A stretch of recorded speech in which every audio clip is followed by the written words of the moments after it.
right, everybody. Welcome to the True Crime News, and welcome back, Michelle Gower, Hello, guys. and welcome back, Ariel Cooksey. Hey, everybody. All right, so I will start off this week's stories, and my first story, actually, this was a big one last week, and I think the week before that.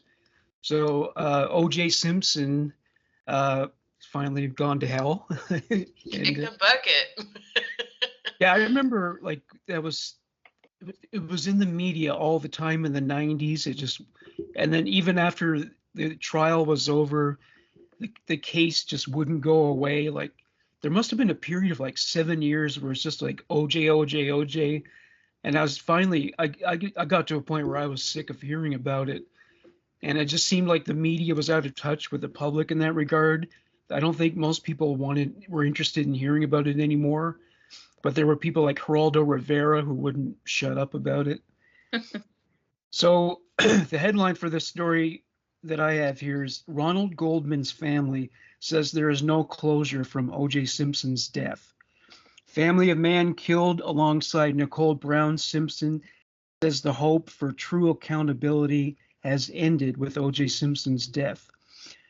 So, yes, the only thing that is important today are the victims, and it's just a reminder for myself and my family that Ron has been gone all these years and that we continue to miss him all these years. Fred Goldman, Ron's father, told the Daily Beast. He also said, there's no such thing as closure for him.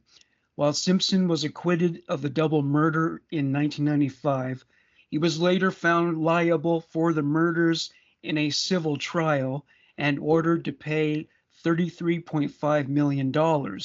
Goldman's family still hold him responsible for the killings. In a statement, Goldman and his daughter, Kim, said Simpson's death from prostate cancer at age 76 meant the hope for true accountability has ended. The news of Ron's killer passing away is a mixed bag of complicated emotions and reminds us that the journey through grief is not linear, they said. The money is not the issue. It never has been. Fred Goldman said, it's making certain that one man, the man who murdered my son and Nicole, is held responsible by a court of law. Gloria Allred, who represented Brown's family during the murder trial, also said she, quote, doesn't mourn Simpson's death. I feel that the system failed Nicole Brown Simpson and failed battered women everywhere, she said on an ABC News telecast in New York. In the civil case which followed, he was found liable, responsible for her wrongful death, so it's fair to call him a killer. In any event, I don't mourn for O.J. Simpson. I do mourn for Nicole Brown Simpson and her family. They should be remembered. The system failed. Simpson's death could make it somewhat easier for their families to collect on the judgment, since the administrator of an estate may be more willing to pay out debts than the original debt holder was, according to the Associated Press. Simpson avoided paying on the judgment by declaring bankruptcy and moving to Florida. The Goldman family accused him of living the high life. David Cook, an attorney for the Goldmans, has vowed to collect the debt with interest. It's not yet clear what Simpson's assets were. He died without penance. We don't know what he has, where it is, or who is in control. We will pick it up where we are and keep going with it. The probate process generally takes place in the state where someone dies. In Simpson's case, that would be Nevada, though there could also be cases in California and Florida, where he also lived. In California, the Brown and Goldman families could get priority over other creditors because they have a secured debt. Goldman said the family's motivation was, quote, making certain that one man, the man who murdered my son and Nicole, is held responsible by a court of law. So do you think OJ did it? 100%, yeah. I got into a debate like with multiple people actually the day that he died. I don't know whether to be like troubled or honored that every friend who found out about it decided to text me or direct message me about it on whatever social media platform. So it's like, yeah, no, I know. Yeah, I sure did. I'm gonna cry on my pillow every night. Yeah, so people were just like, well, I think it was his son. And I was like, no, sweetheart, there's no conspiracy here. He fucking killed them. And I don't even have to say allegedly now. No. It was fascinating how he was able to lie about it and put on this happy face and look innocent. He was an actor after all. Mm-hmm. I remember he was so weird after the trial. I finally watched Naked Gun 33 and a third, and he's It's in that funny. movie. Yeah, It's funny. it's weird to see him in those movies after all Mhm. that. You know what I'm saying? Absolutely, it is. I mean, the guy though, I mean, he is, people look at like the quintessential like psychopath, right? And we think Ted Bundy, right? Not only does he have all of these traits of glibness and superficial charm and this, like pathological sense of lying and all of the, all of these things, but he was also just like, you know, and I'm gonna say 1970s handsome, right? Like to me, then I'm not big into the Burt Brow or any of that shit, but like as far as I'm concerned, like yes, okay, he could be taken for being attractive given the time period, etc., whatever. OJ Simpson is the same way. Like the guy, he's extremely handsome. He's, and he had all of these amazing things going for him. He was talented and he was funny and he was charming and all of these, these things that make it hard to believe that he could do something like this. But it's, I mean, the same thing that I say on my show all the time. Nobody is above suspicion. Like he's a manipulator. It's what he does. It's what he did. Oh yeah, and the glove did fit, by the way. It was a tight fit, but he got it on his hands. I mean, come on. Well, okay. So here's another one of my points of contention because people again debating with me about this on the day that he died. They're like, "Well, the glove didn't fit," and I was like, yeah, it's weird when you hold your hand like this, trying to put a glove on. Right. It's not Yeah, the easiest way to do it. Yeah. So I've worn a tight glove. It was still on, but you put a tight glove on. another fun fact: when you get leather wet, it shrinks, and that glove was covered in blood. So I'm just, a few little pointers here just in case. Yeah, I mean, and it's a classic crime of passion too. I mean, it's like a lot of people speculated. Uh, Ronald Goldman was her boyfriend. He must have been, right? And OJ freaked out. It's not that I'm excusing it, not that it's justifiable, but it sounds like something that could happen. I mean, what just breaks my heart for the Goldmans really is that their son was doing a nice thing. She was a regular at that restaurant. She left behind her glasses. He came over to return them. Yeah, right. That was it. When's the last time a maitre d' or a waiter went all the way to your home to return something you forgot there? Why would they have your address? You know? I mean, but at the same time, like I said, she was a regular. It probably would not be difficult to Yeah. find where Nicole Brown lived. You know what I mean? But who knows? They were friendly. It's not like, but who cares? She could have been fucking the entire city. It wouldn't have mattered. You don't damn near decapitate somebody. That's a douche move, to put it poetically. That's putting it lightly. Yeah. What is it? What is Mhm. it that Norm Macdonald said? He's like, yeah, forgive my opinion, but it sounds like a real jerk. Yeah. Well, that's why Norm Macdonald got fired from the Weekend Up. OJ had a buddy who ran NBC, and he knew about the OJ jokes, and so he fired him from Weekend Update. That's true. I totally forgot. That's bringing it full circle, isn't it? Yeah. Oh, go on YouTube and like look up like Norm Macdonald, OJ Simpson. There's like a video that's like an hour and a half of just him doing all the OJ jokes, and they're so great. Good. So good. And one thing that was kind of chilling, I heard a portion of the audiobook for OJ Simpson's memoir that he published after the trial, and he does sound sincere, but again, this is an actor. Mm-hmm. So, and he was Wasn't a it good called actor. If I Did It? Yeah, if I did it, yeah. Like, fuck off, okay? Like, Yeah. Yes. are you shitting me? Like, I remember hearing that the first time and just being like, okay, if social media was the way it is now back then, Oh, yeah. holy fuck.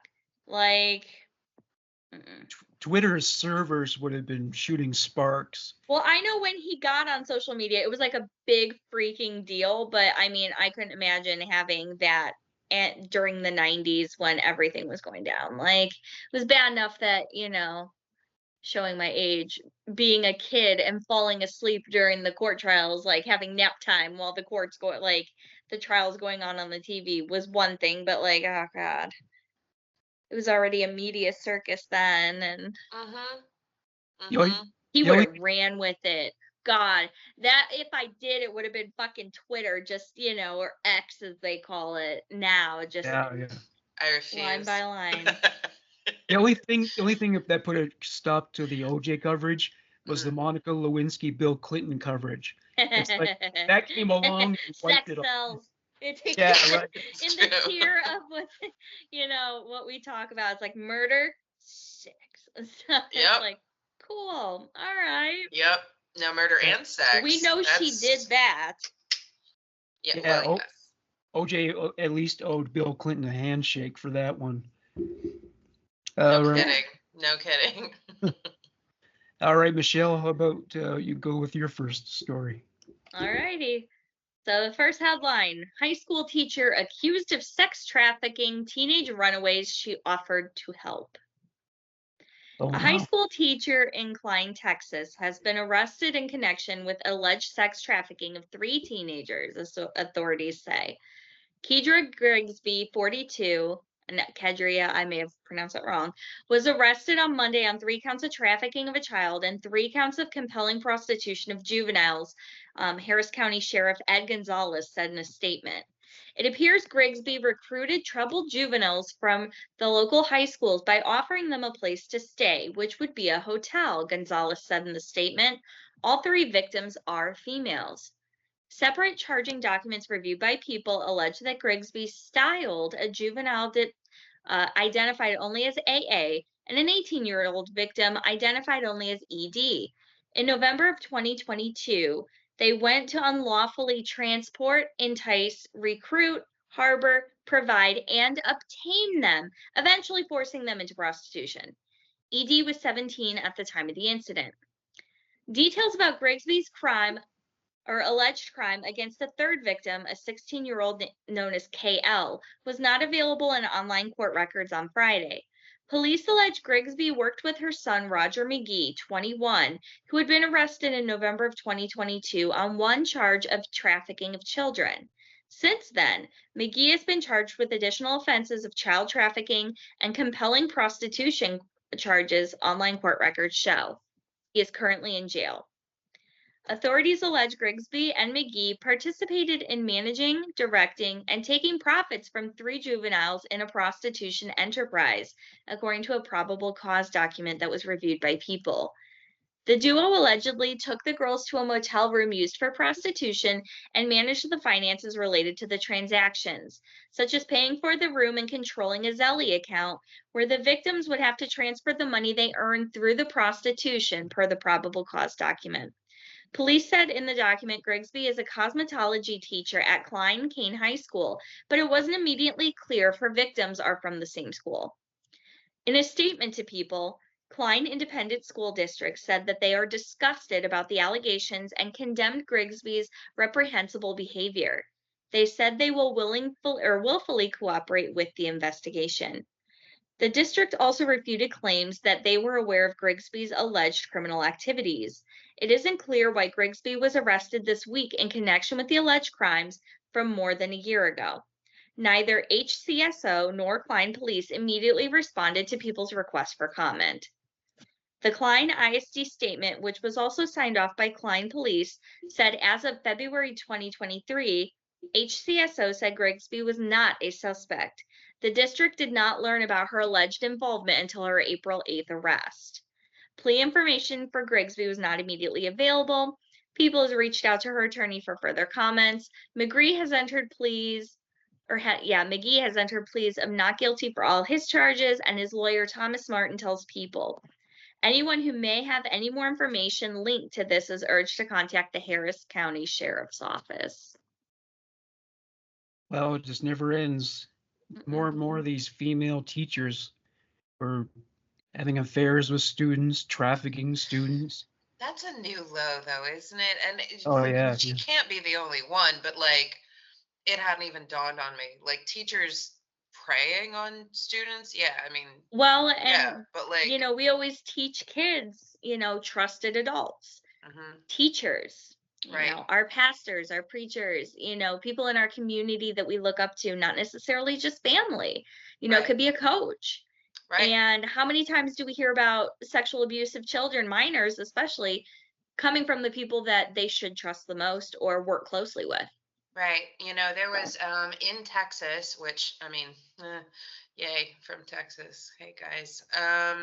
So first of all, I'm not surprised it's Harris County, Houston area, all of that. It's just there's so much there. There's so much going on there. But in Texas, there is a oh, son of a gun. What am I thinking of?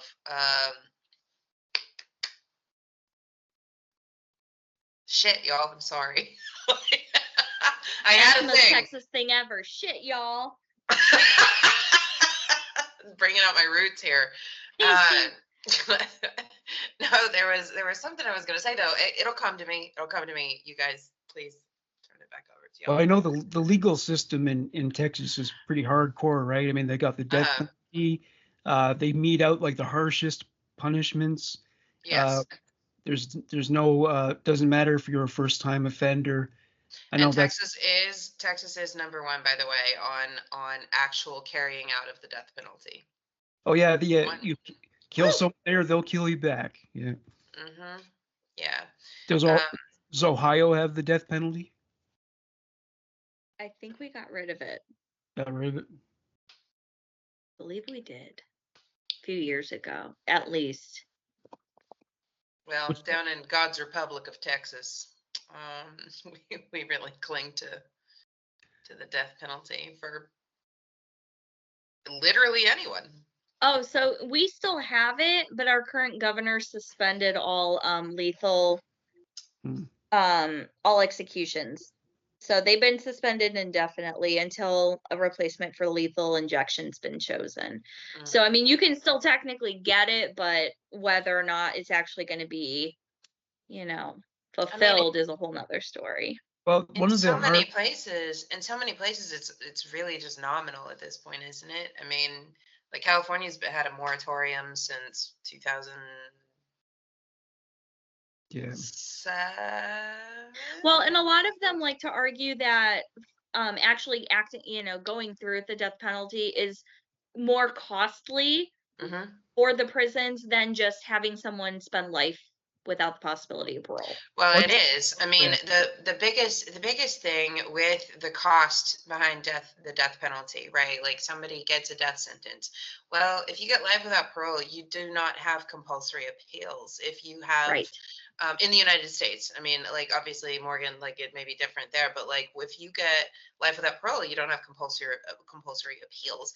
If you get the death sentence, you can constantly appeal it and push it out and then hold up the courts. And who pays for that? Taxpayers.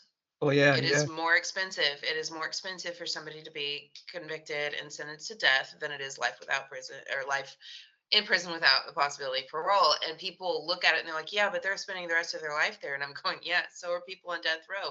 In most states at this point in time, even that have legal death penalties, there's a moratorium. They're not putting people to death. They're just living their lives the same as they would with an LWOP, except that, they're also getting the courts interjecting and possibly getting their appeals. I mean, Jennifer Pan, for fuck's sake, is up for retrial this year. Like, it's appalling that there are people who are popping up all over the place who are like Yeah, no, appeals, appeals, appeals, appeals, appeals. It's just part of the system when Mhm. you've got death penalty cases. So, I mean, for me, it's a waste. Is there a limit to the amount of appeals someone on death row is allowed to process? There is, yes, but it's a lot, and a lot of times each appeal takes years. Yeah. So, I mean, we're talking court fees, we're talking Oh, lawyers, yeah. like, Re-examining evidence, everything else. right. I mean, there have And been it, some people who have appealed and appealed and appealed, finally lost appeals, but it's taken 20 to 25 years. and there Yeah, that's crazy. another problem is that one of the hardest jobs to fill is executioner. Like Hmm. a lot of people say, yeah, hang him, put him in the electric chair or whatever, but would they do it? There are very few people who would do it. It's very different when you are given that power in your hands. It's easy Yeah, to say for exactly. someone else to do it, but then to actually step up and put your Right. money where your mouth is. This is But that, interesting. yeah. Sorry, I'm chatty Oh, this evening. I don't know okay. what's going No, we want chattiness. That's what we on. want. So I just learned today that the last person in Alabama to have been put together by firing squad, like they abolished that, they had switched over completely to lethal injection, but because he had been sentenced in 1989 before they had overturned it, he had the option, and he decided to die by firing squad. And apparently the way that they would make sure nobody knew who did the shot is they would take one person's bullet and they would make it a wax bullet, and nobody knew who had it, so they were like, Oh, you yeah. don't know if you did it. I thought that was interesting. Just a little tidbit. And so, well, what do you think is better? Did the death penalty or make them rot in prison? What do you think is a better punishment? Let them rot. Yeah. Let them rot. I mean, it's, I feel like death is getting off too easy. It's a cop out, yeah. Yeah. But at the same point too, like I feel like when I've watched, documentaries talking about, the families of the people, the victims, knowing that they're still alive, they don't get that closure because that person still gets to continue on. And even though they're not living a full life and doing everything that a free person would do, they're still there and their loved ones are still gone. And so it's like to have to choose between death or, life in prison, like, I don't know. And I've never been in that position where I've had to deal with that personally. So it's like I don't know how I would feel either way. And I feel like I that's a tough call to make And unless going you've back been in that situation. I and think going you're back to absolutely right. going back to your story, a lot of people have called for the death penalty for uh, offenses related to child sexual abuse. Would that punishment fit the crime? Well, here's my take on it. And I just recently I did a full month's coverage on William Wild Bill Cody Neal, who is maybe the most abhorrent person I've ever like had to cover, and that's saying a lot. Um, just there's just so much information, and the more you know, the more you hate him. You know what I mean? Um, he got the death penalty, and then it was commuted later on to life without parole. And I actually say in my episode when I cover that part of the case, my listeners know that I'm anti-death penalty. However, there are cases that really make you think. So, I'm hopeful for all of us in this panel, but also for everyone listening. You're never in a position where you have to really make that sort of call, you Right. know. I would not, I mean, there are just definitely um, circumstances that like, I don't place anybody in judgment for their opinions on it. For me, a lot of it comes down to personal stuff, and it also comes down to like just the sheer expense of it. You know what I mean? Like the practicality. I'm a pragmatist. Like that. It's so it's hard for me to look at like, wow, we're paying this much money to keep this person in prison for the same amount of time as we're keeping this other person in prison. You know. But yeah, like from a moral standpoint, I mean, I can't take a hard stand really. Well, being a known pedophile in prison, excuse me, is like having the death penalty in a way. You've got a target on your back the entire time. So, Yep. Yeah. Yeah. And I so mean, Yeah. So Ariel, how about you go with your first story now? sure, sure. I'm gonna go in order of the least wild, if you will. So this is as of March 10th of this year, New York City. Police in New York City arrested a suspect accused of killing and dismembering a man in his own apartment. Investigators found 44-year-old Colin Small dismembered in his Bronx apartment Tuesday. Small's torso and feet were found in a blue bin, and prosecutors say other body parts were found in bags in his freezer. Police responded to a welfare call made by Orlando Medina, the superintendent of the building, after neighbors heard multiple shots and the victim cry out to stop. Quote, the tenant of the apartment, he came in and never came out. So I called the police because it's suspicious. Police say 48-year-old Sheldon Johnson was inside Small's apartment when officers made their welfare check. He was arrested and is being charged with murder, manslaughter, and criminal possession of a weapon. Bronx District Attorney Darcel Clark says surveillance video from the apartment shows video of a man he says is Johnson going in and out of the elevator multiple times in different outfits.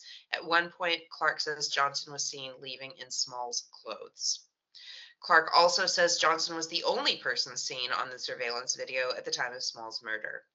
Johnson's relation to Small is unclear, but Medina says he's seen them together before. Quote, you see somebody coming in and out, dressing up, disguising themselves, I think of something bad. That's why I called the police. I was worried about my tenant, and it turned out to be correct. Authorities say the medical examiner is still working to determine Small's cause of death.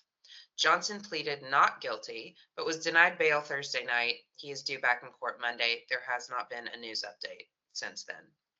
The suspect has a lengthy rap sheet and was released from jail in 2023 after serving 25 years.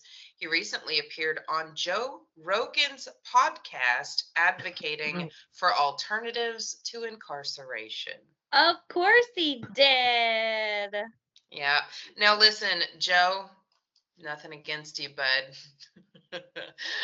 Just saying, this guy is an actual a major social justice advocate for prison reform and sentencing reform. And he did 25 years in the clink, so to speak. And then he murdered and dismembered Colin Small. So. Well, in order to reform the prison, you would have to be able to demonstrate that you yourself can be reformed. And one would think. Yeah. So, and he certainly wouldn't qualify for an insanity plea because the fact that you hide your crime and then you tried to bury your tracks means that you do know right from wrong. You may not subscribe to society's beliefs about right and wrong, but you know what is considered to be right and wrong. Mm-hmm. So this guy's just a psychopath, really. I think you bring up a really good point, actually. A lot of people misunderstand. They think, well, of course he's got to be outside his right mind to do this. And it's like, yeah, but legal insanity is strictly that, legal insanity. It's not a diagnosis. If you understand right from wrong, or you understand the illegality of your actions at the time of the commission of the crime, you don't qualify. Right. Well, what was the crime that put him away? I presume it was murder. Mm-hmm. That's correct. I would have to look up the details for you. I can give you some maybe for the show notes or something. But yeah, he did commit a murder. He went away for 25 years. He got out. He was all about prison reform, and people were really receptive. The guy, he made good arguments. He's an intelligent fella, and It's one thing if it's like a mafia murder where they just one shot to the head, but this guy mutilated someone. He just chopped them up. Right. So you can't really reform that out of someone. Would be real hard to, yeah. Yeah. Okay, so on to my next story. So we trust our law enforcement officials not to do things like molesting children, but this headline is an ex-child abuse U.S. detective admitted to molesting minors, and he could soon be free. So a judge signed off on Stanley Burkhart, who was investigated for a series of Louisiana killings, to transfer to a halfway house. Former sex child crimes detective who admitted to molesting children during his New Orleans policing career has been in and out of prison for images depicting the sexual abuse of minors and has been investigated in connection with a series of killings, has gotten another opportunity at relative freedom. After a parole violation caused him to spend the last few years in intensive therapy at a federal prison in North Carolina for people who, like him, have been deemed sexually dangerous, Stanley Burkhart has recently transferred to a halfway house, according to records reviewed on Thursday by The Guardian. U.S. District Judge James Deaver the third signed the transfer order on the 25th of March after two reports in January and October of 2023 by a Federal Bureau of Prisons psychologist, Catherine Sunder, declared that Burkhart's mental condition had improved to the point that he, quote, would not be sexually dangerous if released under a prescribed regimen of care and treatment. Those reports prompted federal prosecutors, as well as an attorney for Burkhart, to jointly request his release in February, and Deaver acquiesced in an order that said the former policeman should spend 6 months in a halfway house in or near New Orleans, beginning in the next 60 days or by about the 25th of May. Generally, residents of the halfway houses live under certain conditions which, if not obeyed, can result in their being returned to prison by authorities tasked with supervising them. In Burkhart's case, those include requiring approval for visitors participating in sex offender therapy in group as well as individual settings, gaining employment, and keeping a log of his movements. He must also not access the internet sites of applications promoting pornography or casual sexual encounters, among a litany of other rules. One of Burkhart's acknowledged victims from his days in New Orleans law enforcement, Richard Windman, was incredulous on Thursday. Windman, who now lives in the Dallas area, couldn't believe that the 73-year-old former officer had been released from prison, giving his history as a repeat predator, and was upset that he did not learn of the halfway house transfer until a reporter called him. He said, once again, the justice system has failed us in regards to repeat predatory pedophiles, says Windman, who has since founded the advocacy organization Survivors of Child Sex Abuse and is running for a seat in Texas's State House of Representatives in November. Stanley Burkhart is a monster. He will offend again, and your children are not safe. He went on to say, he ruined my childhood.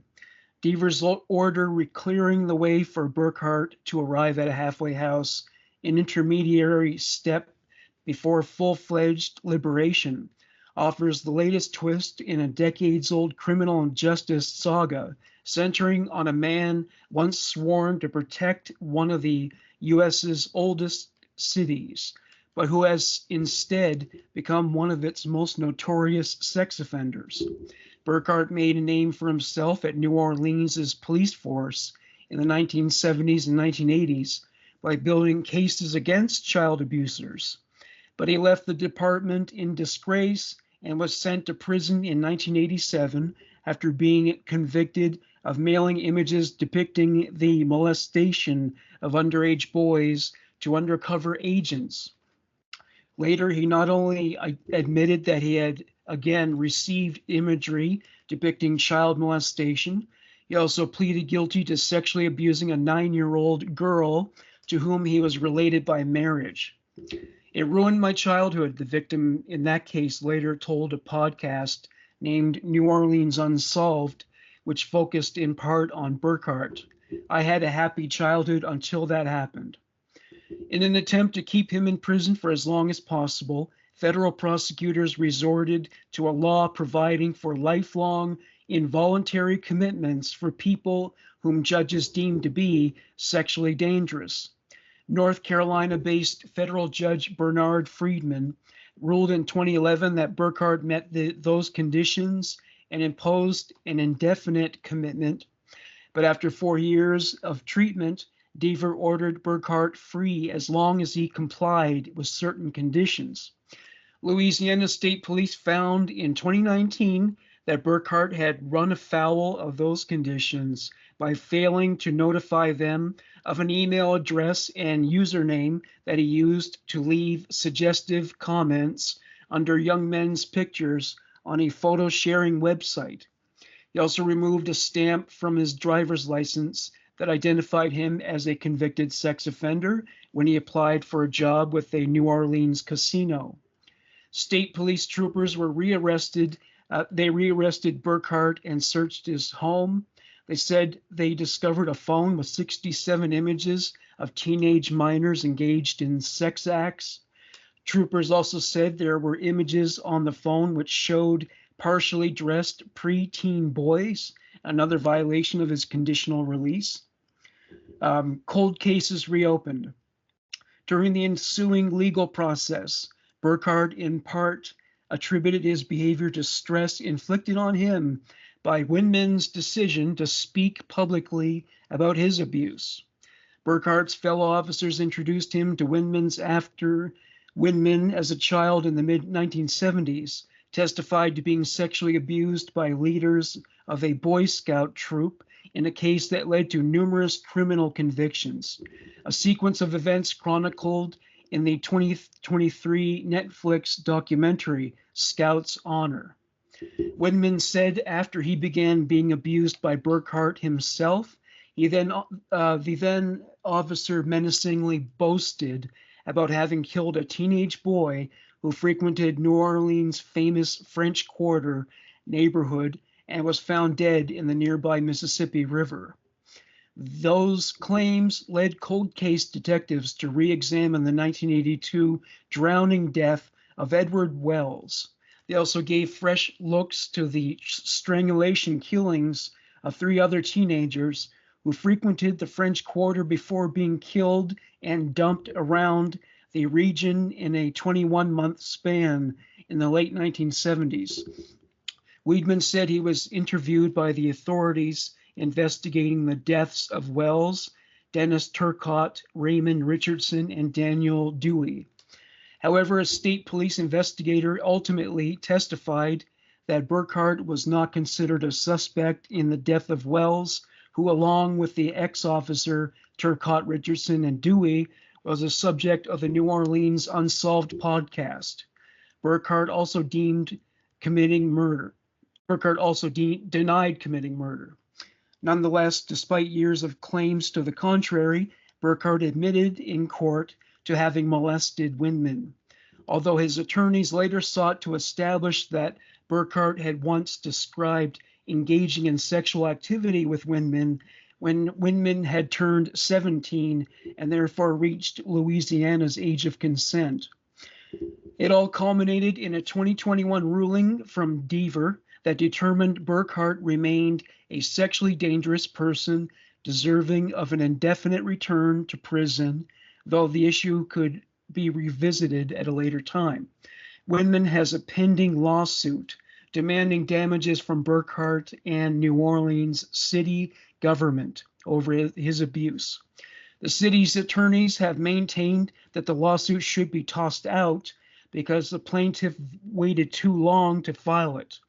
Winman, though, counters that such deadlines shouldn't apply in his case because he tried to report his abuse to Burkhart's fellow officers, yet was either turned away or discouraged from formally accusing him. Winman's attorney, Christy Schubert, also said that her client can pursue his claim against the city under a 2021 law which eliminated filing deadlines in cases of long ago sexual abuse. Louisiana's Supreme Court recently struck down that law as unconstitutional, but Schubert contended that the due process grounds cited by that ruling do not apply to government entities. On Thursday, Winman said his resolve to see his lawsuit through to the end remains as strong as ever. We will win, Winman said. The only question is what the award will be. So that was a mouthful. So, well, there's so many things to discuss in that story. What do you guys think of the statute of limitations issue? Michelle, I'll let you start.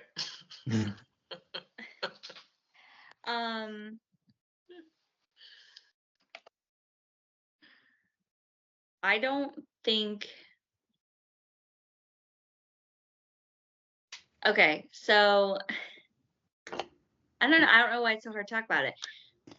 I feel there shouldn't be a limit with the statute of limitations just because sometimes people aren't just ready to share that trauma and get to a place where they're comfortable to actually confront their abuser.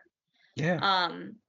I know that they have extended it for certain cases, but there is still a limit, and I feel like that puts extra pressure on the victims that you only have so many years after the fact to be able to point the finger and hold this person accountable for something that they put you through that has ultimately changed you at your core.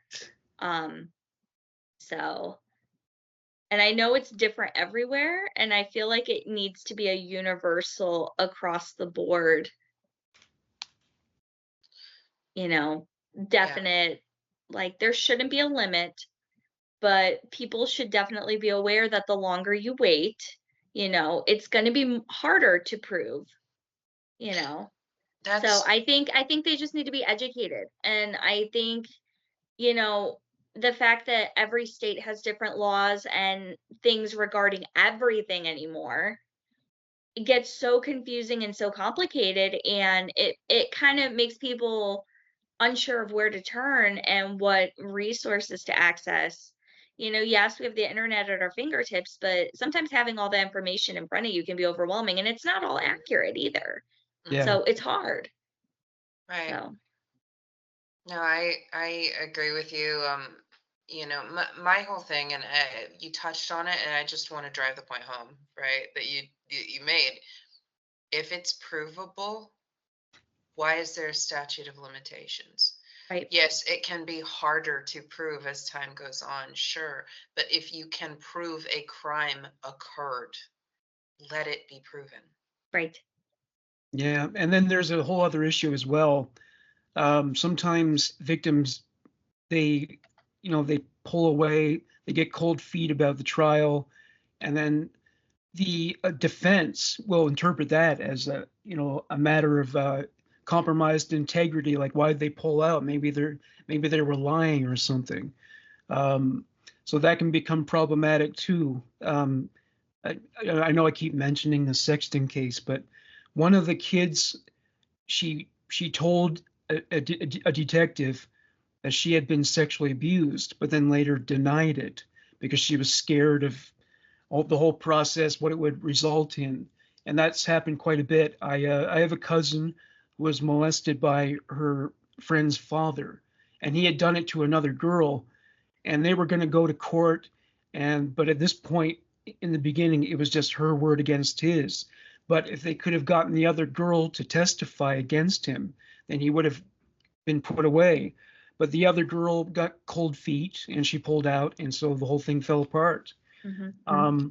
But we should It's give, we should give them time later on to do that. right. And I mean, what's frustrating to me too is this whole idea that if there's not an accuser, then a crime didn't happen. Right. Because, I mean, I look back to like, okay, so take, for instance, Rodney Alcala, right? The dating game killer. For anybody who's not aware, look that shit up. It's ridiculous. Anyway, um, Tali Shapiro was 8 years old when she was found in his abandoned apartment because he fled when police showed up.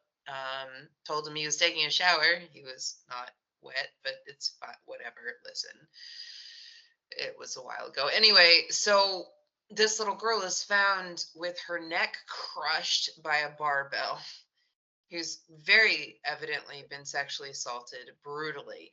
They thought the child was dead when they found her. She was not. But because her parents did not want her to go through the trauma as an 8-year-old of testifying, he was never never taken to task for the sexual assault or the attempted murder. He got assault, and he was given time in the California penitentiary system, which at the time they had in place, what was it called? Indeterminate sentencing. So it's like, yeah, you're going away until you can prove that you're on good behavior. Shockingly, a pedophile sex offender did not reoffend in prison. Oh yeah. Yeah, shocking, right? So he was out in 15 months. Well, one thing they do sometimes to make it a little easier for the victim is to videotape their statement or videotape um, the cross-examination, because I can't imagine how hard it must be to talk about that at all, but to do it in front of a courtroom, all these people are sitting there listening to you, the defendant, his lawyers, the defendant's family, everyone. Like that must be like traumatic in and of itself. Yes, and I want to give a big shout out to everybody, and I'm sure among your listeners, Morgan, like that you have people who listen who are forensic interviewers for children, right? Um, that's a big thing that I'm a huge advocate for is forensic interviewers and this like because these people are not only trained to work with children who have been traumatized, but when you have those videotaped interviews, those can be shared with law enforcement, medical, CPS, and et cetera, therapists, et cetera. Like that child doesn't have to go through the trauma of being re-interviewed and re-interviewed and re-interviewed over and over, right? So if you can use that for all of those purposes and potentially in a court setting, like this is the forensic interview, this is what the child said, they have to go through it once as opposed to however many other times. So big advocate of that. If you can, also, I'm not going to go into it right this second, but Morgan, I'll send you some stuff, some information on organizations that are really pushing for that. So Cool. And then there's a big issue, and this tends to uh, trigger big heated debates, but is pedophilia a sexual orientation or a mental illness? Or could it be both? I'm going to be controversial here, and I'm going to say both. Okay, so we're born, right? Not tabula rasa, but we basically are born with certain trait receptivity, right? We are more or less genetically predisposed to being inclined one way or another. That doesn't mean we're going to be 100%. It means we're more or less open to those things. So when it comes to sexuality or sexual attraction, there are going to be people who are more or less inclined one way or another. So if you look at it that way, then there is a biological predisposition in place if people are attracted to children. However, it's also natural that some people are born psychopathic and that's antisocial. Yeah. So it's not just because it's natural, like cocaine, doesn't Hmm. make it healthy, right? Yes, Yeah. I love it. It's organic. Yeah. Well, you know, I mean, a very high percentage of pedophiles were sexually abused as children. And the thing about trauma, it can actually change your DNA. It can alter your brain chemistry, your nervous system, everything. And I was watching a documentary about pedophiles called Incest, a Family Tragedy. And all the pedophiles who were interviewed said they were attacked in childhood. And that it was after that when the sort of normalizing of pedophilia became a fixture in their minds. Mhm. I'm sure not all of them had that experience, but I have found, yeah, there's a high percentage of them who were victims themselves. That's a really, really good point. And honestly, in my experience, because I've done a lot of like, this is actually one of my areas of research. So, like, one of the things that's an important distinction, that I'm glad that you started the conversation here, is that, like, yes, when you find people who are pedophiles or child molesters or abusers or whatever, they have a history of that same thing in their past. That does not mean that that experience is causal, right? There are people who experience those things who go, fuck no, never again. I'm breaking the cycle. I'm not Oh doing yeah, yeah, it. Right. So, but it is very common because those things are normalized to them. And there are different ways for an abused person to relate to their abuser. In some cases, they hate them. In some cases, there's ambivalence. In some cases, they relate to them. They want to relate to them, so you see, like, for instance, children who will target animals for cruelty. These are people who are relating in some ways with their abuser and being like, yes, this is appropriate, this is the way that this is supposed to be taken out. So yeah, I mean, it's just, when it comes to child sexual things, I mean, it's very sad. I watched a documentary many years ago that had to do with, like, the movement of pedophiles for celibacy. And I mean, some of the stories are just absolutely heartbreaking, and I'm gonna have to look up what the name of the documentary is. It's been probably 7 or 8 years since I watched it. But there's an organization that exists that, is comprised of pedophiles. In order to be a part of the organization, they have to take a vow of celibacy, like they have to sign it. But they basically go around and they speak to schools and churches and other places saying, here's how to watch out for people like me. And I mean, to me, that's powerful. Like, being a pedophile, the sexual attraction, the romantic attraction of children, doesn't make you a bad person. It's when you act on it, when you yeah. cross that boundary, that makes you a bad person. So if you struggle with those things, truly, truly, my heart and soul, like, bleeds for you, because that is, I can't imagine the difficulty that comes with that. Just don't act on it. Yeah, people have to create those organizations on their own because the government won't invest in prevention. You know, counseling programs, they just won't create stuff like that. They'd rather just spend the money, but it costs more to, incarcerate them than it does to set them up with counseling. Even if it's anonymous counseling where they could do it over the phone or something, they won't even do that. Well, on a very recent episode of Serial Killing, a podcast, Alyssa Carroll, the host, was talking about this very thing. She was talking about the Lost Prophets, and, Ian, who is a disgusting human being. But the fact of the matter, she said, just her own little personal side. Like, how about we have an open, even anonymous place where people who struggle with these things can turn to for emotional and psychological support, because if we ostracize, we offer no help. Oh yeah, I mean it's or look at necrophilia the same way. Is that a mental illness or is that a sexual orientation or is it both? There there are many versions of it. Sexuality as a spectrum, and there's a lot of varied options there.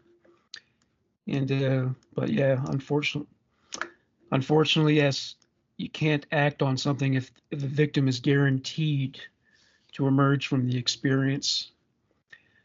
So now, Michelle, what's your next story? Your second story? So just before I start it, I'm probably gonna have to log off here after it. Morgan, I will text you about what's going on. So, but my second story is California woman posted about the eclipse and apocalypse before killing her boyfriend and pushing kids on a freeway. Wow. Astrologers were warning that some crazy shit was going to go down. Well, there was a lot of speculation too, just because we haven't had a massive, like full total solar eclipse like this since the 1800s, that they were concerned about, the solar flares, it affecting our electrical grid, our telecommunication systems. We always think the worst of the worst. It's like Y2K all over. Yeah, Um, yeah. so I had heard plenty of that, but I mean, it's one of those like, is it going to happen? I'm very, I speculate a lot about that. I'm very skeptical, but I mean, who knows? But anyway, days before a woman stabbed her boyfriend to death in Southern California and pushed her children out of a moving vehicle on a freeway, Danielle Johnson was posting on social media concerns about the eclipse and the apocalypse. Johnson was apparently a popular astrology influencer with more than 100,000 followers on X, our sister station KABC has learned. She went by at Mystic X Lipstick and described herself as a divine healer and astrologer. In a post days before the murder, she called Monday's eclipse the epitome of spiritual warfare and said, if you ever need to pick a side, the time to do right in your life is now. According to law enforcement sources who spoke with ABC News, a motive for the murder spree and suicide remains unclear, but the police said they're looking at Johnson's social media posts. Investigators said they may never really know what prompted her to kill her partner and child, but said they are interviewing her friends and family for more information. According to authorities, Johnson is suspected of fatally stabbing 29-year-old Jalen Cheney, her live-in boyfriend, inside the couple's Woodland Hills, California apartment early Monday morning. Her 9-year-old daughter witnessed the homicide, sources told KABC. She stabbed Cheney in the chest while he was on the couch, according to the Los Angeles Times. She reportedly tried to drag his bloody body out of the apartment, but at some point gave up and dragged the body back into the apartment kitchen, the newspaper reported. She then fled with her 2 young daughters in a dark-colored Porsche Cayenne? I don't know Porsche terms. The mother and 2 children were in the SUV on the 405 freeway in the Westchester area when Johnson slowed the moving vehicle, opened the passenger door, and then told her daughter to get out of the car. And when the daughter didn't do that, she then forcibly pushed her out of the vehicle in the middle of the freeway while moving, while the 9-year-old was holding the 8-month-old baby, according to Los Angeles Police Department Lieutenant Guy Nolan. The infant fell to the pavement and was fatally struck by a passing vehicle, authorities said. Good Samaritans found the children on the freeway and called 911. Emergency responders pronounced the baby dead at the scene, and her older sister was transported to a hospital. The surviving child was later placed in the custody of the LA County Department of Children and Family Services. After Johnson allegedly forced the children out of her car, sources said she headed south to Redondo Beach, California, where she reached speeds of more than 100 miles an hour. The SUV slammed into a tree on the corner of an intersection, and Johnson was pronounced dead at the scene. A 26-year-old woman, a neighbor of Cheney and Johnson, who lives in the same building, discovered a bloody scene. According to the police, tarot cards were found in the apartment. Their door was wide open. There was blood on the floor leading into the apartment, and then a trail of it in the hallway leading up to the elevator. And I saw some blood on the walls, the woman said. Her father called the police and told them that something wasn't right, and they told me when I spoke to the EMT to go in and check on the body. So I did, he added, noting that Cheney was deceased, face down on the floor, and there was a lot of blood. The only witness we have for this crime is now is the 9-year-old girl, Nolan said.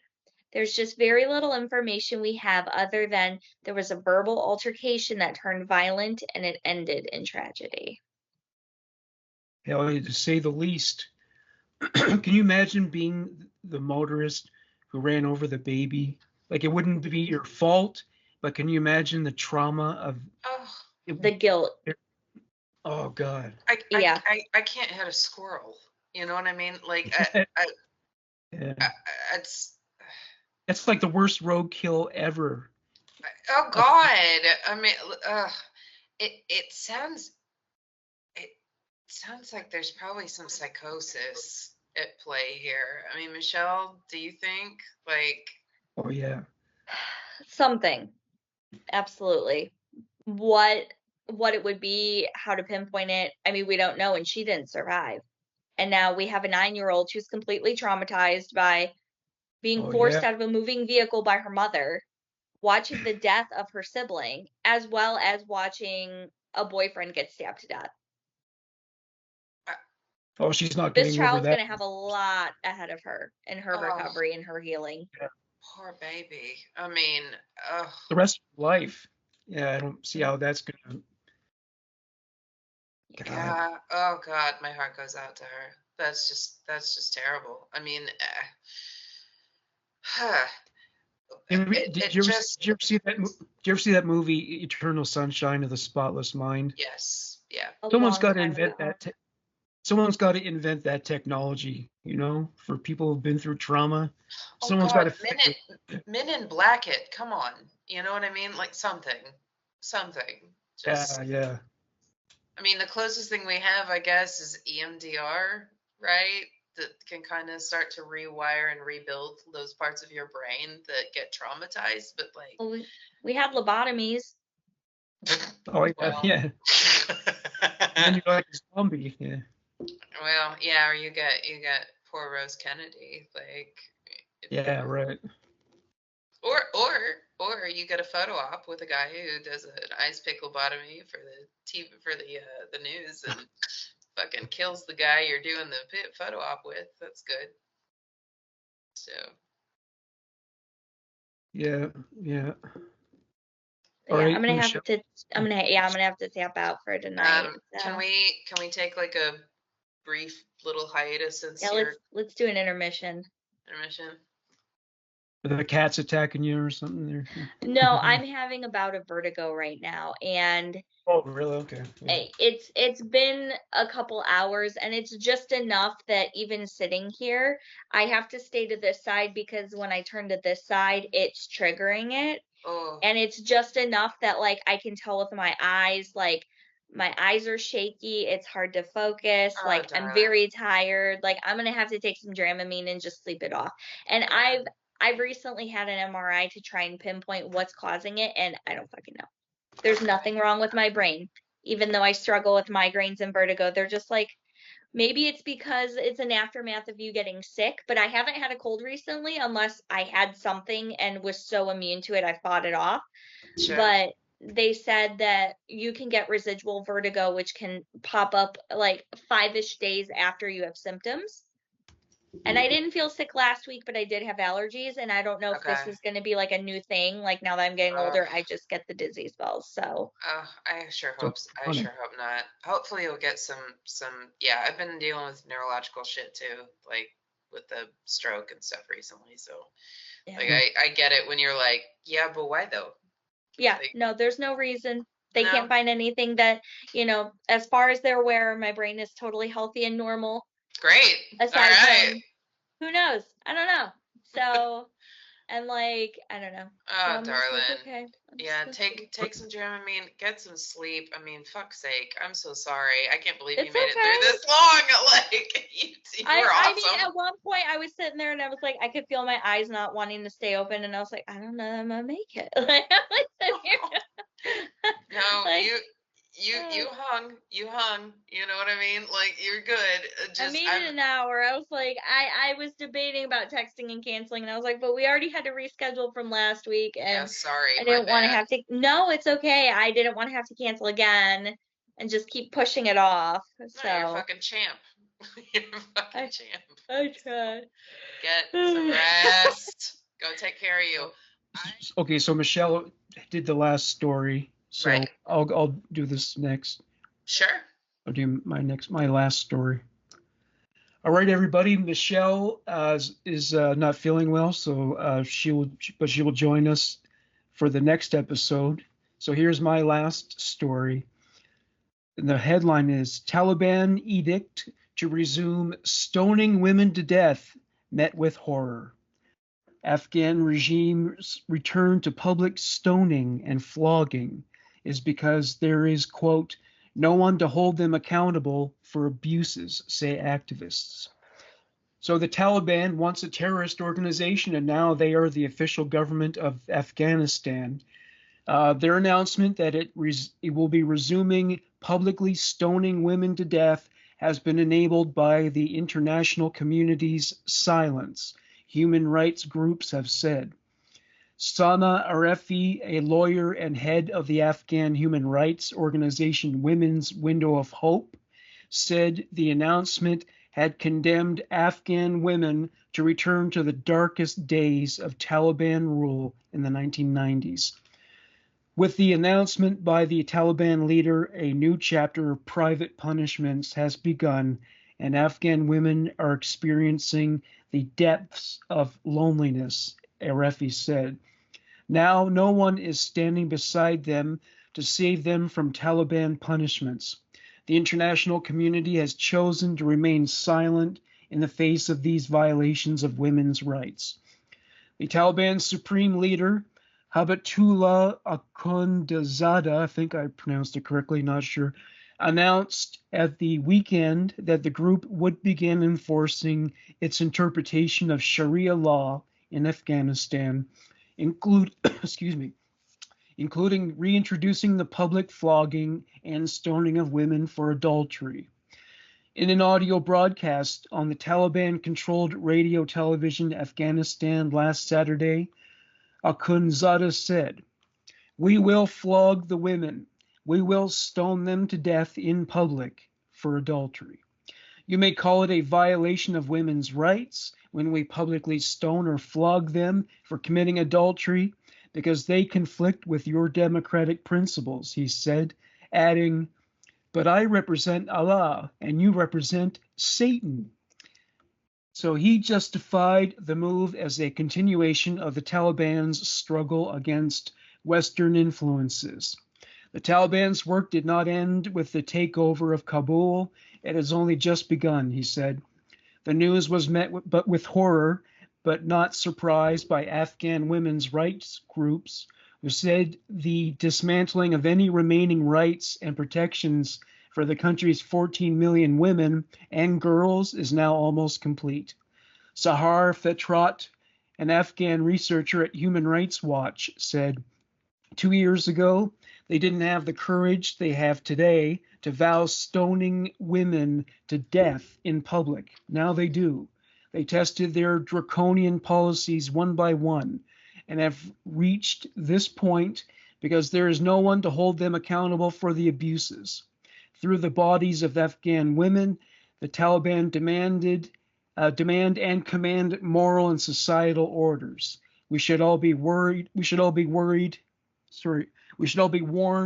that if not stopped, more and more will come. Since taking power in August 2021, the Taliban has dissolved the Western-backed Constitution of Afghanistan and suspended existing criminal and penal codes, replacing them with their rigid and fundamentalist interpretation of Sharia law. They also banned female lawyers and judges, targeting many of them for their work under the previous government. Samira Hamidi, an Afghan activist and campaigner at Amnesty International, said, "In the past 2.5 years, the Taliban has dismantled institutions that were providing services for Afghani women. However, their leader's latest endorsement of women's public stoning to death is a flagrant violation of international human rights laws, including CEDAW, the Convention on the Elimination of All Forms of Discrimination Against Women. Hamidi said Afghan women were now in fact powerless to defend themselves from persecution and injustice. In the past year alone, Taliban appointed judges ordered 417 public floggings and executions, according to Afghan Witness, a research group monitoring human rights in Afghanistan. Of these, 57 were women. Most recently, in February, the Taliban executed people in public at stadiums in Juzjan and Ghazni provinces. The militant group has urged people to attend executions and punishments as a lesson, but banned filming or photography. Yeah, so yeah, they're afraid of people being able to provide photographic evidence, I guess. Right, right. You know, it's kind of astounding to me. I mean, my listeners know, and I mean, I guess your listeners will come to know. I'm not a religious person. Mhm.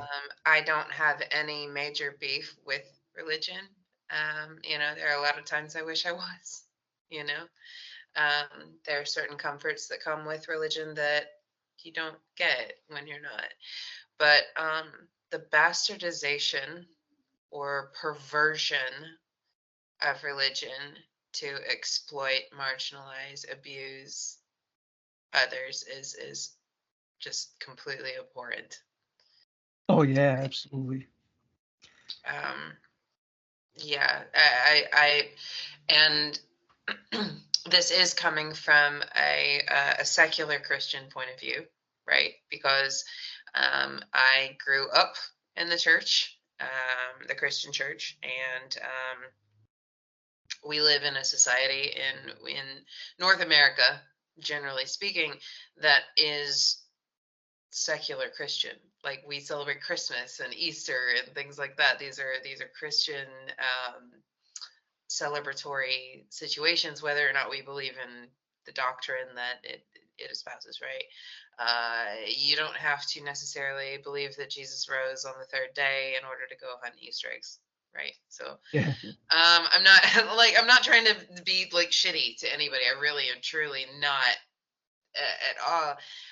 In fact, like when it comes to stoning, right? There is a story in the Bible where they're about to stone a woman to death for adultery. And they come upon Jesus and they ask him to endorse or condone. And he doesn't. He just stays out of it. He's like, nope, nope, not my thing, not my thing.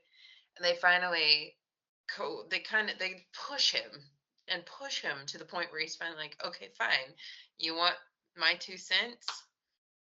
Great. Go for it. Go for it. Stone her. And the one with no sin can cast the first stone. Oh yeah, that one. And nobody does. They all end up leaving because they can't do it. They can't do it because they're not without sin. And so I like to point out to people, the one person who could have been justified in casting the stone didn't. That's right. So, And I'm not on board with the idea of official multiculturalism because of things like this, because there are cultures where they tolerate, absolutely, they tolerate cruelty, human rights abuses. Um, like lately, I learned more about North Korea. Like for instance, so you have to have a portrait of Kim Jong Un in your home, and a guy from the government will come and inspect it on the regular. If there's one speck of dust, you'll be executed. And I saw this music video.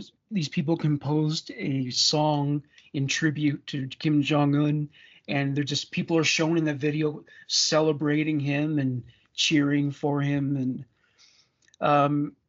it's just not all cultures are created equal, and some cultures, like in Somalia, they've got female genital mutilation. They tolerate that there. right, So I right. think I think what we've got is the West perfect? No, No, but I think, but we're certainly we don't tolerate things like that. So I think right, that's better at least. right. I mean, I'm not gonna put on airs any more than you are about us being like infallible, right? But No. there are definitely things that we look at, for instance, female genital mutilation, things like stoning, things that are like you mentioned from the article, draconian, right? What is the point? And I really, aside from exercising sadistic control, what is the point? What Yeah, is the right. point? I really, truly, somebody, if there is something other than sadistic control, tell me what it is. And I'd there, love to hear it. Leave it in the comments. well, I mean, Islam sure isn't morally superior because No. it mentions Muhammad, their prophet, took a 9-year-old girl to be his wife, Hmm. and that goes on in Afghanistan today. There are Hmm. men marrying little girls all the time. A lot of poor families sell their little daughters because That's otherwise what they don't have happened. That's jobs. what happened to Malala. Yeah, yeah, She was sold into marriage to what, a 60-year-old guy, and would run from him, just run from him. Hopped a bus, went downtown, tried to figure out what it would take to get a divorce, and there happened to be an international rights attorney who overheard the conversation. Like, so Malala, amazing child, and oh my God, her family, her dad, amazing dude too. He was very committed to like female education and all this. Like, she comes by it honestly, truly. Like, her parents are amazing, but culturally, these are people who are in a position where I mean, they're at the whims of much like we are. You know what I mean? It's like we're just born into different circumstances. Some of those are better, and some of them are not. You yeah. know. But yeah, I agree with you. Blanket just acceptance of like, well, multiculturalism. Like, no, No, no. I can't co-sign that either. The little girl who's 9 years old and walking away with a 75-year-old man who's about to rape her. You think she doesn't know that it's wrong? You Oh know? yeah. Oh yeah. And I mean, it's so hard to hear about these things too, about when it does involve children, because I have a daughter. She's 12, and my little girl, when she was 10, I'm not kidding you, she started a change.org petition because there was an app that a bunch of her friends were joining because it was supposed to be like a social app for kids. And there were people who were getting onto the app who were Pedo. basically, yeah, absolutely, and webcam people and all this other, like, I mean, and my daughter was just like, that is so wrong. That is so wrong. That's horrible. And so she petitioned to have it taken out of the app stores. Like, she started her own change.org petition. So, Wow, that's you cool. know, like, yeah, my kid's badass. Do But like, and I didn't bring this up to her. She just was like, "Mommy, can you spread this on social media for me?" And I was like, "Yeah, 100%. I'm there." But like, didn't Malala end up being targeted for death threats? I think oh she's yeah, one of them. yeah, she had to be hospitalized after an attempt on her life. Actually, yeah, she's. I want to be Malala when I grow up. Is kind of what I'm telling you. Yeah, Like, she's the baddest of asses, like, for sure. So, but yeah, yeah, that's for sure. yeah. All right, so you want to go with I think it's your last story. I actually had two, but yeah, I can pick and maybe bring the next one the next time. Yeah, you can do that. Yeah. Okay, sounds good. All right, then I am going to leave off with kind of in keeping with the theme. A lawsuit for $50 million is being filed against the Washington County, Virginia Sheriff's Office as part of the continuing fallout from a bizarre and horrific 2022 case involving a triple murder, kidnapping, abduction, suicide, and arson. Okay. So the lawsuit was filed through the Virginia law firm Braid Benesian. I'm not sure exactly how that's pronounced. I couldn't even Google translate it, so sorry. By an unidentified minor identified as RKW, and the administrator of her mother's estate, a woman named Tiffany Ngo. All right, that's NGO. Ngo. The lawsuit names Washington County's Sheriff's Office, Sheriff Blake Andis, Detective William Smarr, and a man named Michael Carey, who is the administrator of the estate of deceased Washington County Deputy Austin Lee Edwards. Okay, so the complaint alleges that Washington County did not do its due diligence when hiring the then 28-year-old Edwards, who is mentally unstable and unfit to be an officer of the law. According to the lawsuit, Edwards impersonated a 17-year-old boy and began an inappropriate relationship with then 15-year-old RKW through Instagram. When Edwards began pressuring her to engage in, quote, activities of a sexual nature, she broke things off and he emailed her a suicide note. What RKW didn't know was that Edwards was an adult with a history of mental illness. In 2016, he spent court-ordered time in a psychiatric facility and was barred from owning a gun after threatening to kill himself and his father. The lawsuit states that Washington County didn't perform a proper background check before giving Edwards a badge, gun, and state authority as an officer. Edwards had only been employed by the county for 9 days in November of 2022 when he drove to Riverside, California and used his badge to pose as a detective and deceive family members of RKW to gain entrance into a family home. He then killed the girl's mother and grandparents, emptied gas canisters inside the home, and set it on fire with the bodies inside before kidnapping RKW, telling her she was going to come and live with him in Virginia. A neighbor saw the home on fire and alerted police, who pursued Edwards in a high-speed chase. Edwards died by suicide after a shootout with police, and the girl escaped. Quote, the failure of the WCSO to properly screen the individuals they cloak with state authority is shocking and unacceptable. Without a badge, a gun, and this cloak of authority, Edwards would not have been able to commit these heinous acts. This family has been mercilessly torn apart, and RKW must live with the reality of that horrific day. We want justice for RKW's family and to prevent this from happening again, said attorney Scott Perry with Bright Benasha. Wow, that's quite a slideshow of crime right there. Woo! Yeah, what the one thing they left out, I guess because it's not an actual criminal charge, is catfishing. So Oh yeah. we've got the gamut on this guy. So there's no official charge for that, like fraud even? No. I mean, you would think, right?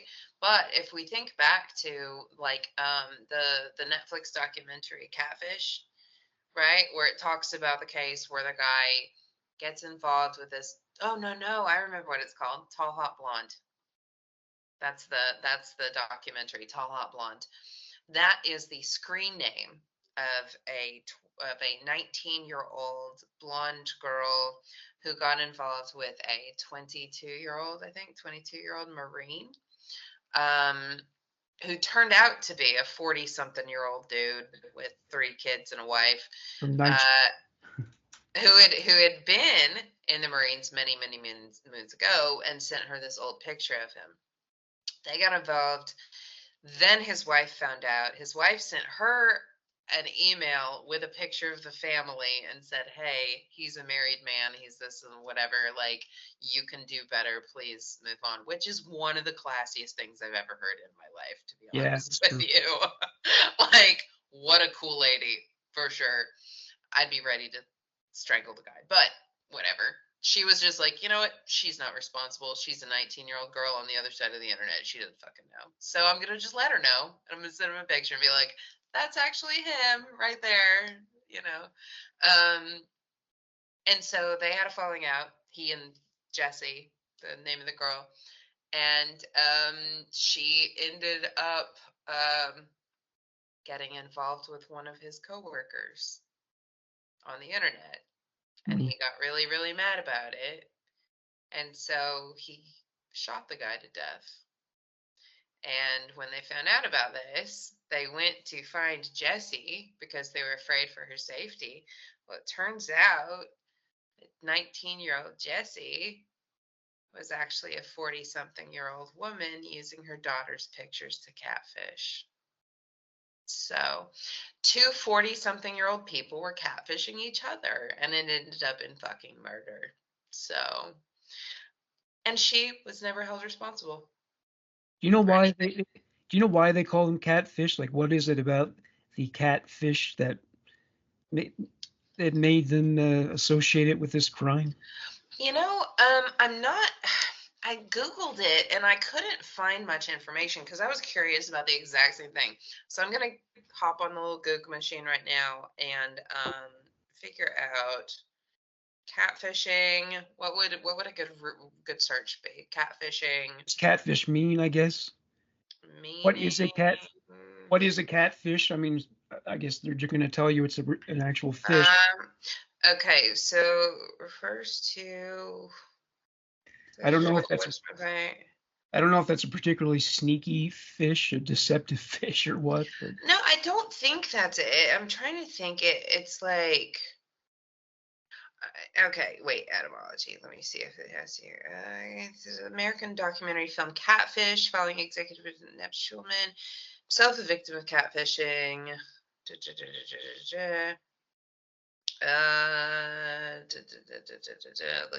Looking. Okay, so,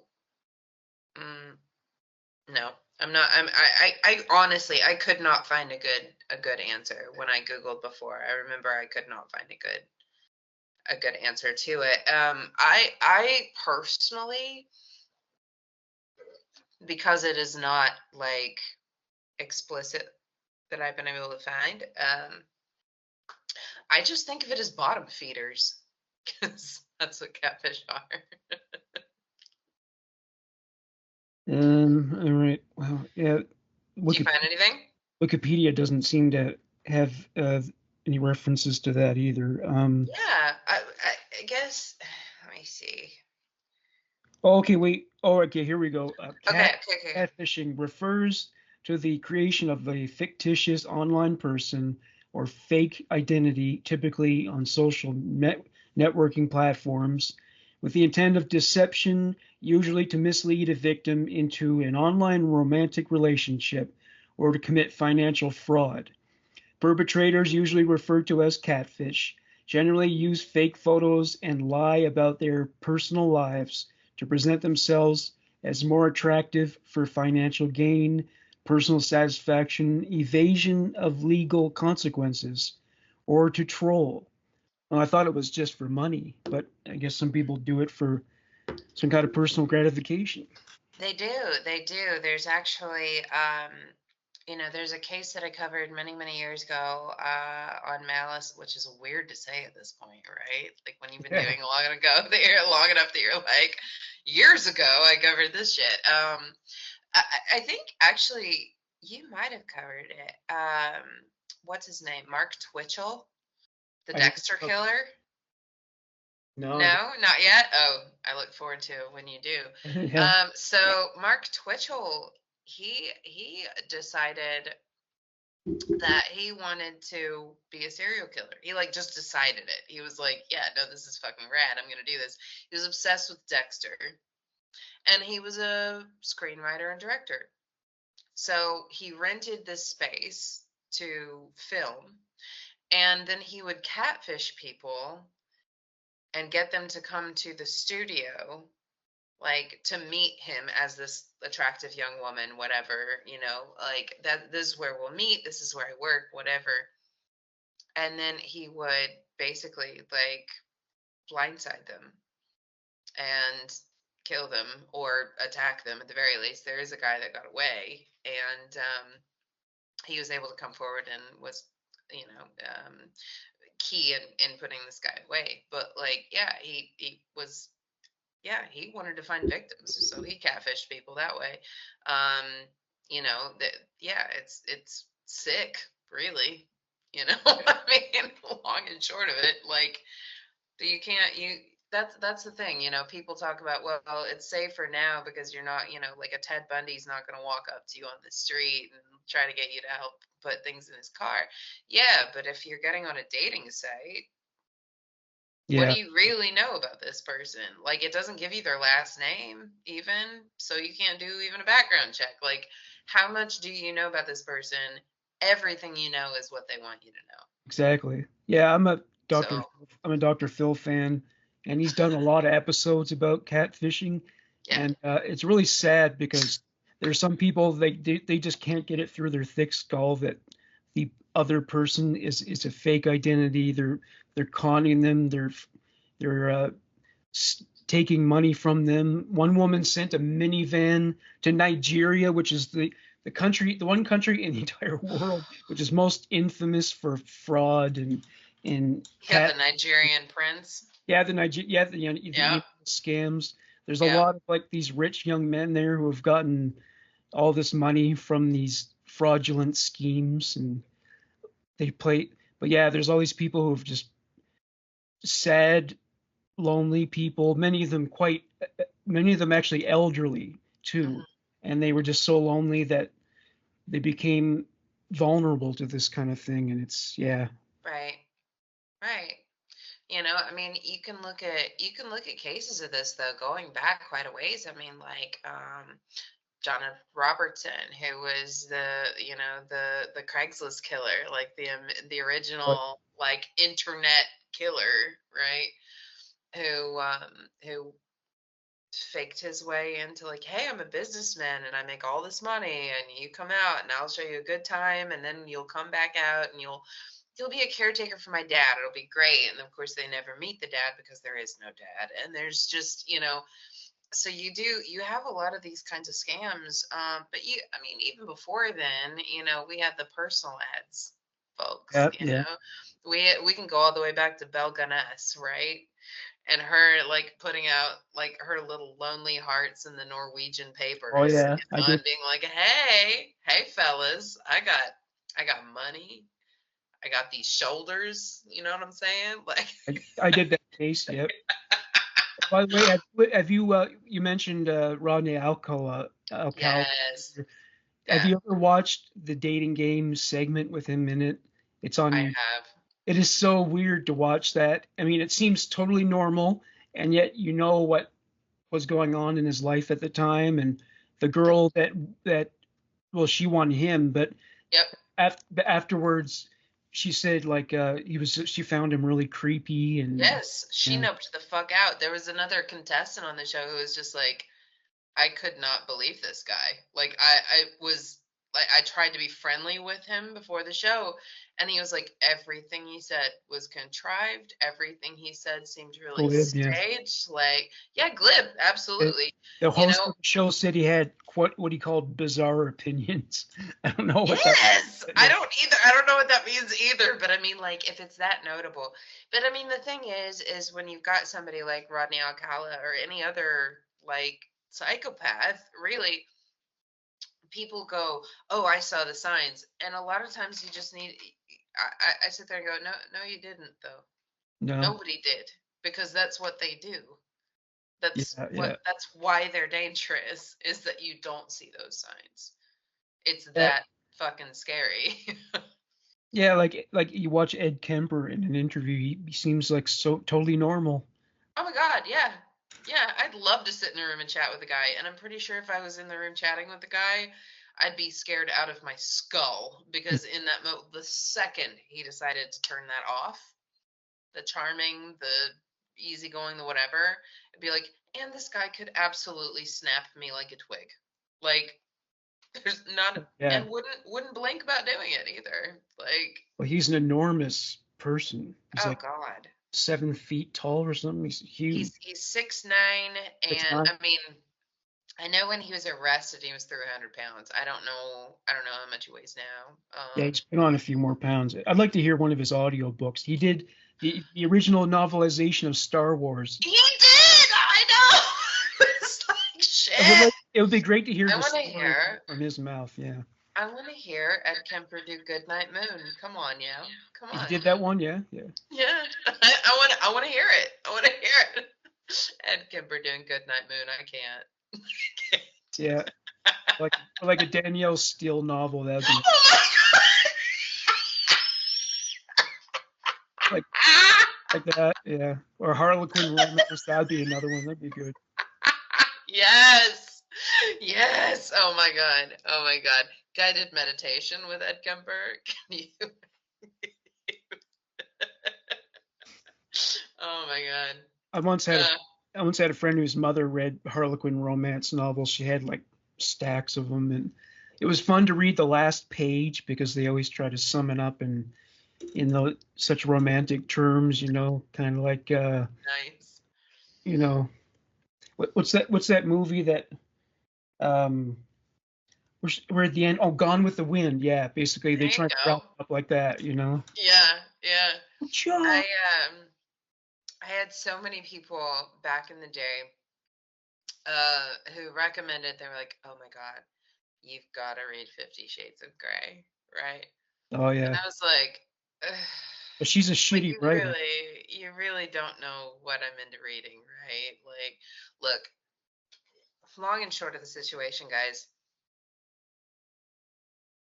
If you're looking for smut, there's better smut. Yeah, Okay, I'm yeah. just letting you know. But all that aside, I was like, okay, you want me to give 50 Shades of Grey a try? Shitty Shades of Grey? Whatever. 50 Shades of Grey. You want me to give it a try? Okay, well, I'm going to look on YouTube and I'm going to see if I can find like somebody to read some of it to me so that I don't actually have to like get the book, right? And I found what I was looking for, Morgan. I found it. It was perfect. Gilbert Gottfried. Gilbert. Yeah, 50 Shades of Grey. Oh, my friend. Mwah. It was amazing. that's perfect. Yeah, yeah. Yeah. So you truly can find Gilbert Gottfried on YouTube reading passages of 50 Shades of Grey. You're welcome. People put together websites of quotes from 50 Shades of Grey, like the worst, like some of her worst. Oh, the worst ones? Yeah. Oh, I was like, ew, fan websites for like. Oh no, No, the the like worst. the worst. Right. She's a lousy writer, and so they just Yes. took like some of the worst descriptions and stuff and put them in there. Yeah. Nice. Yeah. Nice. 'Cause people don't really care about style in writing anymore. They just care about the content. So yeah. Oh yeah, for sure, for sure. But yeah, that was definitely one of those. It's like, oh, rest in peace, Gilbert Gottfried. You're a Yeah. treasure. Oh, he was a character. Yeah. And then it was. Yeah, it was sexy as hell, dude. Yeah. Bring it home. Well, on that note, I think we'll wrap it up for now. We're at an hour and 43 minutes. And don't forget to check out Ariel's podcast, Malice, a true crime podcast, because she's a very professional podcaster. It sounds very polished. And Thank she you goes so into the much. depth. She goes into depth on her cases. In some cases, like there's like multi episodes of the same case. Yeah, she's a hard worker. So Thank you, check that Morgan. out. No Thank problem. you so much. All right, have yourself a good week now. Take care.